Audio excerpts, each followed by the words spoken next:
guys, it's Enrique again. Welcome to another Christmas review in which I'm going to review Home Alone 3. Now, a lot of people have already reviewed this film before me.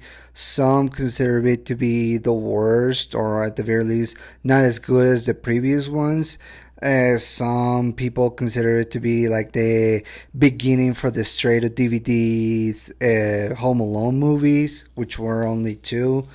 It's hard to say. I mean, this franchise has gone through a lot of changes. We have seen different people now, and we have seen different types of interpretations. Some, as well as other critics, have already said that those sequels are not as good as this one, as the previous ones, and this is pretty much the beginning of that all.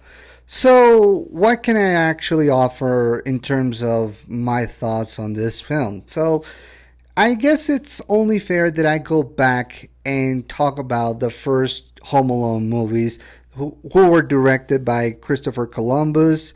Sorry, Chris Columbus. I call it Christopher, but it's Chris Columbus, who is the director of Harry Potter, and also starring Macaulay Culkin as Kevin McAllister. We all know every story about the Home Alone movies. We know the story about a kid called Kevin who is lost in his own home, some bandits who are played by Joe Pesci, and Daniel Stern, who are playing Harry and Marv, the Wet Bandits.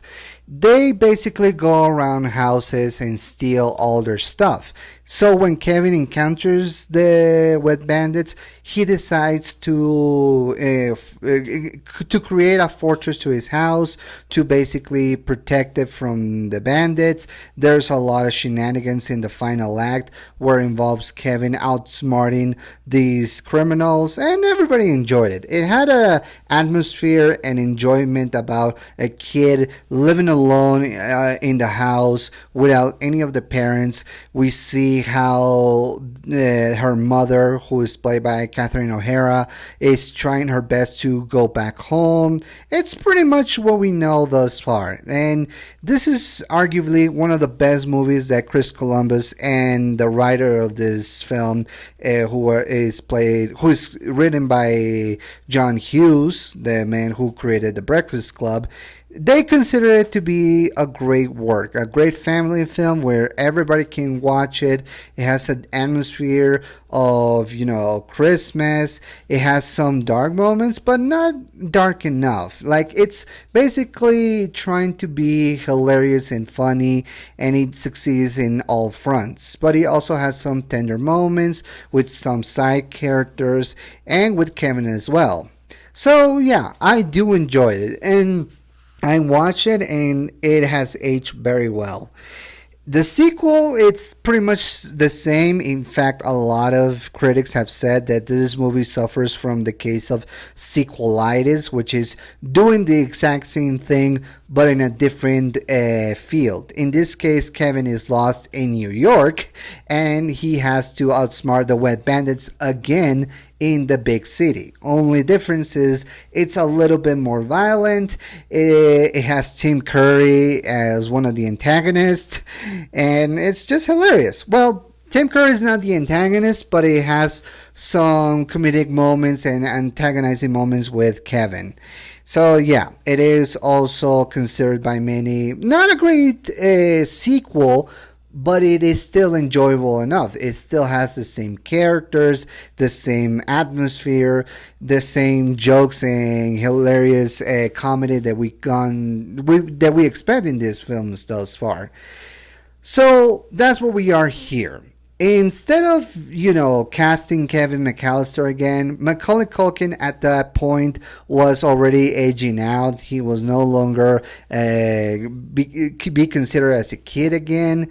Joe Pesci and Daniel Stern didn't return, so it was pretty much a different field. New characters, new story, same idea, but with different concepts. And that's what many people are mad to this day, that it wasn't exactly the third installment. It was another Home Alone film.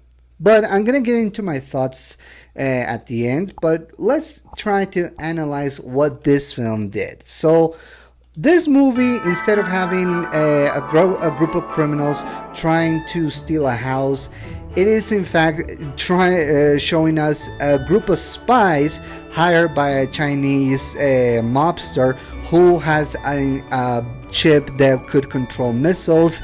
It's ridiculous, but basically the missile that this mafia Chinese guy is trying to look is to use it, and they hidden that chip into a toy, into a RC toy, in which ends up at the hands of a neighbor who gives it to a kid called Alex.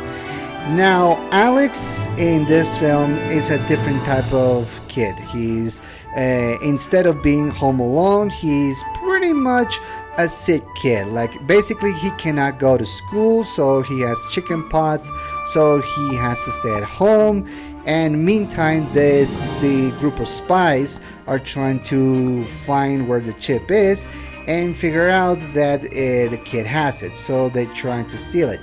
And meanwhile, Alex realizes that this group of spies are trying to steal something from his house. He doesn't know what it is, but he knows that he cannot let it happen. So throughout the film, he tries to warn people, but they don't believe him.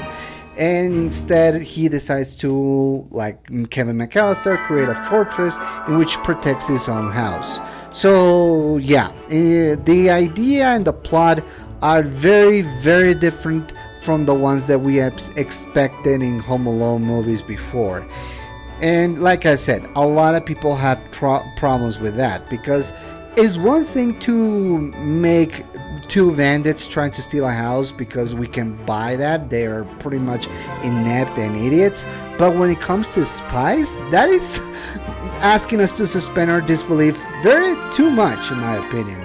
And hey, that's one of the issues of this film. There are more than 4 capable people trying to get this toy from this kid, from the house, and they are outwitted by this young kid who is sick, by the way.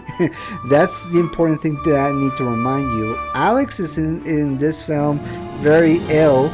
Not that ill that he cannot move, but he's still at the house, and somehow this kid knows how to foil criminals, how to create traps, booby traps, and all sorts of stuff. He can actually put a camera on a RC toy, and okay, I want to do that one day. I'm not gonna lie. I always wanted to have an RC toy and put a camera on it just to record everything in motion. It's ridiculous. But yeah, that is asking a lot. And there is a lot going around in this film when it comes to the action and the jokes, but I'm going to get into in a moment. So let's talk about the characters, the 4 main villains. In this case, we have Peter Bilpri, played by Oleg Krupas. We have Alice Rivens, who is played by Rhea Kilstead. We have Lenny Von Dolen playing Burton Jennigan. And of course, David Thornton as Earl Unger. So yeah, 4 criminals all working for dangerous organizations and making intelligence to find out where the kid and the chip are. So that is a lot of things that we need to consider. So how they compare to, say, Marvin and Harry from the original Home Alone films? Well, they, in my opinion, take this material very seriously. Most of them trying to be a little goofy when it comes to feel pain or be outwitted by the kid. But they take this material of being spies very seriously. We don't get enough jokes or even funny moments from them. Hell, the only one who is a little bit trying is David Thornton as Earl. So Earl is pretty much almost like a comic relief. Not that very funny, to say the least, but he's trying to add a little bit of humor. But other than that, Peter, Alice, and Burton, they don't do very funny stuff. They take this movie very seriously, in my opinion. It's not their fault. It's probably the director, but still, it doesn't give us the funny moments and cracks that we got from the Wet Bandits. We don't get who is the straight man, the funny character.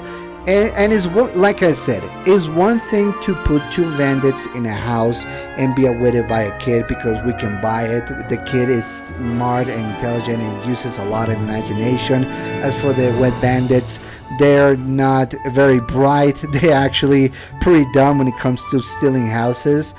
But when you're asking the people, the people who are viewing this film, they are asking us that for a group of 4 spies, 4 capable, smart, and very dangerous people, to be outwitted by a kid who is ill, that is too much to suspend our disbelief. Most of the time they felt very flat and they don't look very professional. I mean, I don't know anything about the spies in the real world, but I have to imagine that they have to blend in a lot better, and instead of being outwitted by a kid, they should know better. They should have more of a plan and strategies, but most of the time they not only get hit in the balls, but also get being humiliated and ostracized and almost destroyed by a young kid. I mean, it's ridiculous. I mean, I have my ball. I mean, it's good to see for people being put into so many situations that are very dangerous for them, and they most of the time look that they're about to meet their own end. It's ridiculous, but yeah, it's not very good when it comes to, you know, asking us what we wanted from these characters in the past, which is basically be more grounded in reality. And while spies like this exist in the real world, they don't do very much, or they don't do anything that funny unless they fall into a trap. So yeah, that's pretty much one of the problems with this film. But now let's talk about the kid named Alex, who is played by Alex D. Linz. And before you ask, yeah, I know it is ridiculous to see a kid who's named Alex in the real life also have the name Alex in this film. I don't know if it's smart or if it's just lazy writing, but who knows. But let's talk about the kid itself. So Alex in this film, like I said, is a young kid, very bright, but also is very ill, suffers a lot from not being bullied by her mother, or having been bullied by her siblings, by his siblings. So, by the way, one of the siblings is played by Scarlett Johansson in arguably her first film, and it's just hilarious. But yeah, none of the people believe it, which is ridiculous. I mean, even if they don't get proof, at the very least they could at least check his story and say why he did this. I mean, this kid is home in the house all alone by himself, and he has reason to be scared. I mean, by God, at least anyone can check. But no, nobody believes him, and despite the fact that he's trying his best to get rid of these 4 spies, it clearly seems that he has to do everything alone. So, like I said, this kid is still in his illness, tries to create some traps for the thieves, trying to outsmart them and figure out what they are looking after. And that's something that we get from this film. But what about the kid Alex? He's very confident, cocky, but it doesn't have the same charm as Kevin McAllister, or at the very least, the actor, Macaulay Culkin.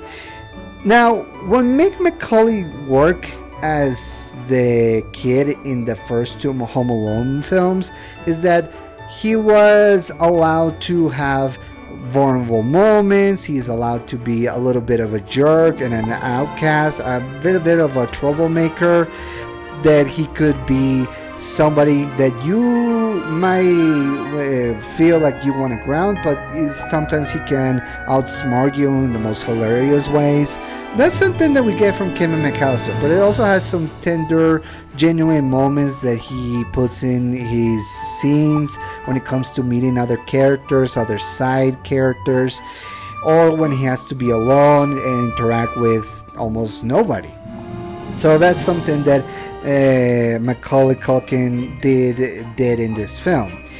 This kid Alex is different, but it doesn't have the same flavor.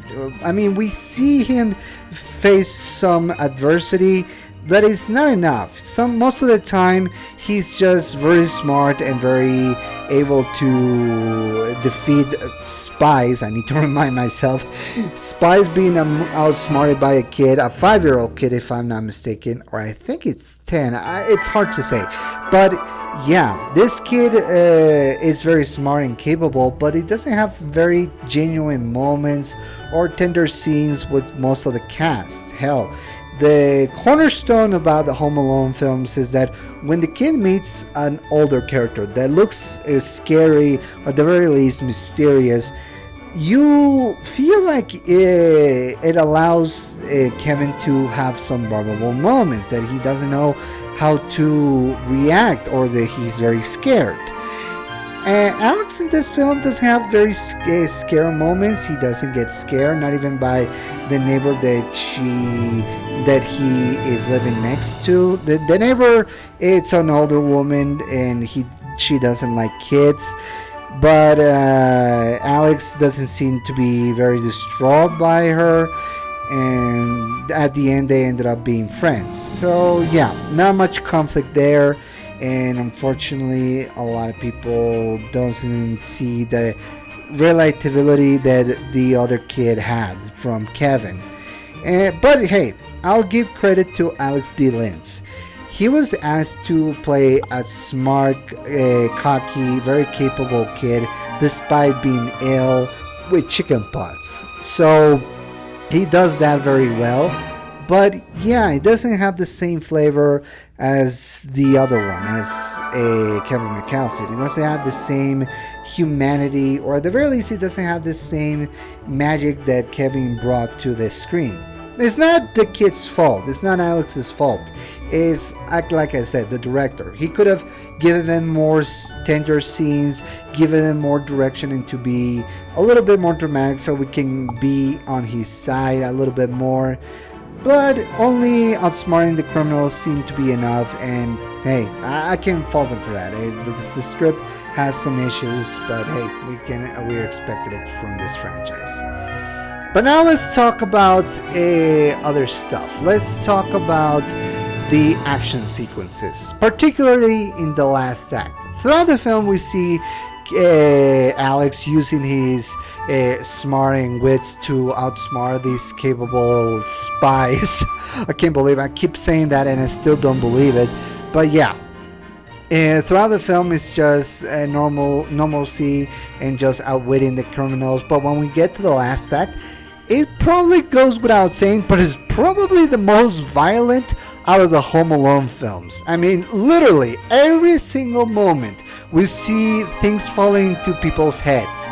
We see them face some lawnmowers into their heads.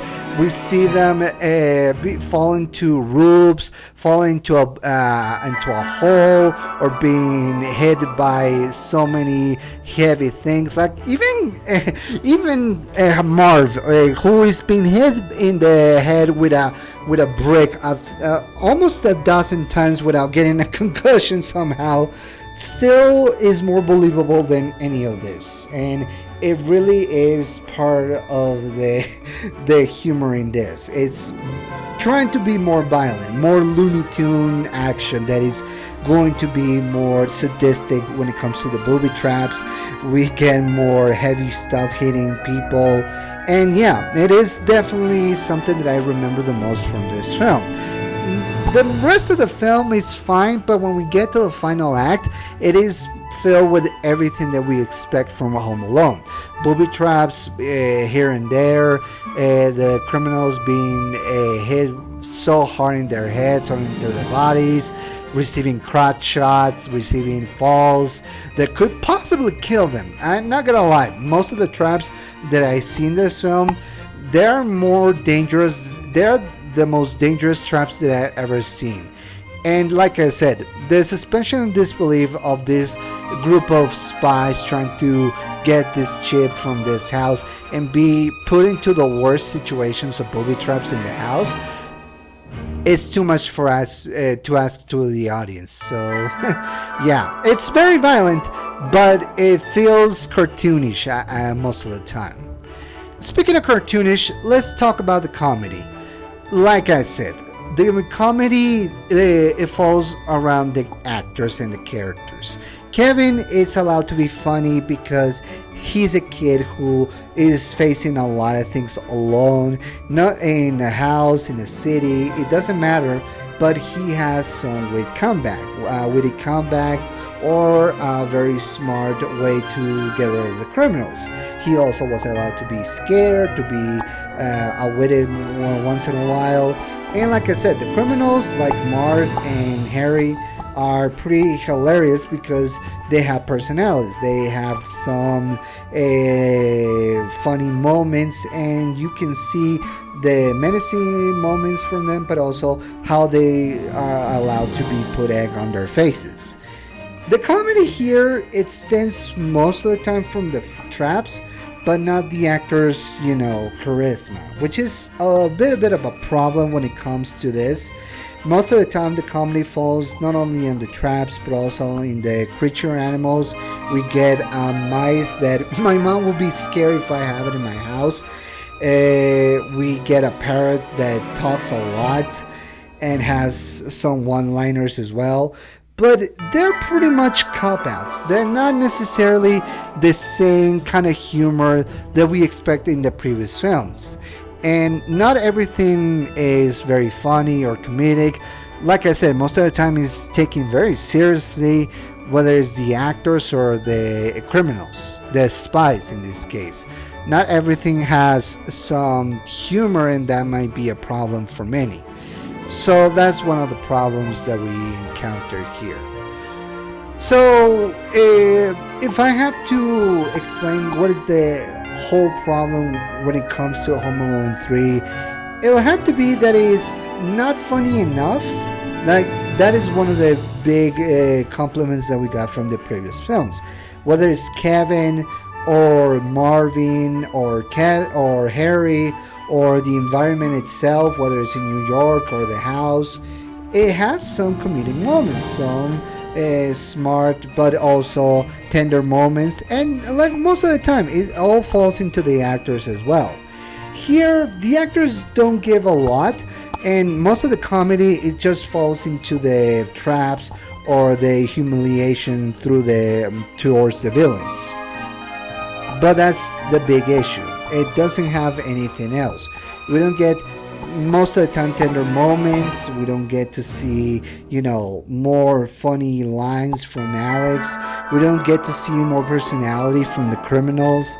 And that is one of the big issues. I think I realized it. I didn't realize it as a kid, but I realize it now, especially when I saw all the other Home Alone films, that they lack comedy, that the comedy is not funny enough, or it feels too safe. And in my opinion, despite having some violent moments in this film, this movie does have some safe moments, whether it comes to the acting or the character writing. So yeah, not very much compliments that I could give to this film.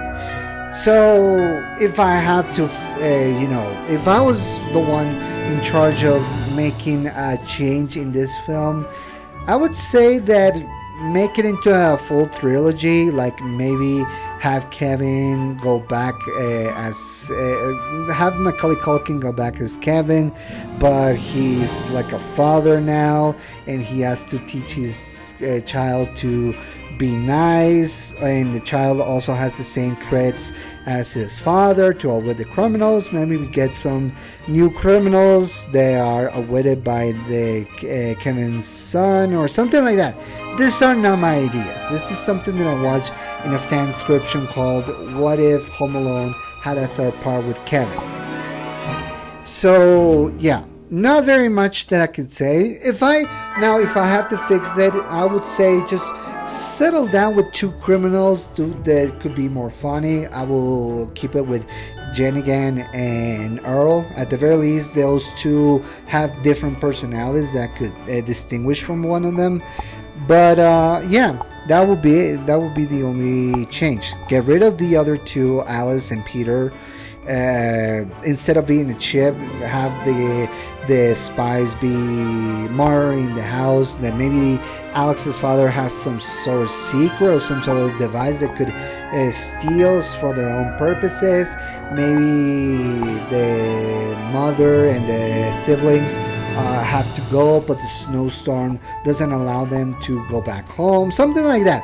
I don't know. I'm thinking at the top of my head, but I would try my best to give more funny lines to Alex and the criminals, trying to be more tender with their moments, maybe show more of a connection between Alex and the neighbor. I don't know, just things that are occurring to me in my mind. And hey, maybe I'll explain more of these scenes in other reviews. Maybe when I review a bad film, I could say what could have been done to make sure that this doesn't happen again, or that it could be better. I don't know. It's like my what if in my head. I could think of other scenarios. But yeah, overall, while Home Alone 3, in my opinion, I enjoyed it as a child, nowadays I find it a little bit too safe and bland. And yeah, uncomparable to the other two Home Alone films with Kevin McAllister, with the Wayne Bandits. And pretty much everyone agrees that ever since then, the Home Alone franchise has been put into the bad posture. None of the other films or sequels are considered to be funny by definition. And yeah, I have to agree. Whether straight to DVD or going to a streaming service in Disney Plus, just the Home Alone franchise is not funny anymore, and you can argue that it started from here.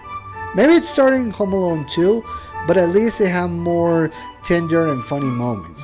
Home Alone 3 is probably something that people will likely forget in the future.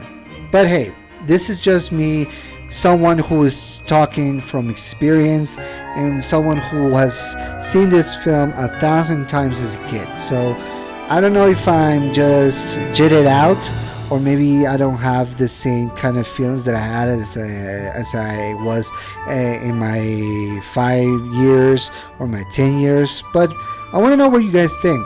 Do you love it? Do you hate it? Do you have the same feelings as I do? Let me know in the comment section below. So next week is not going to be a review, but it is going to be a tribute video that I wanted to dedicate. And you will see my face again. So until then, I'm been Enrique, and I'll see you next time. Peace.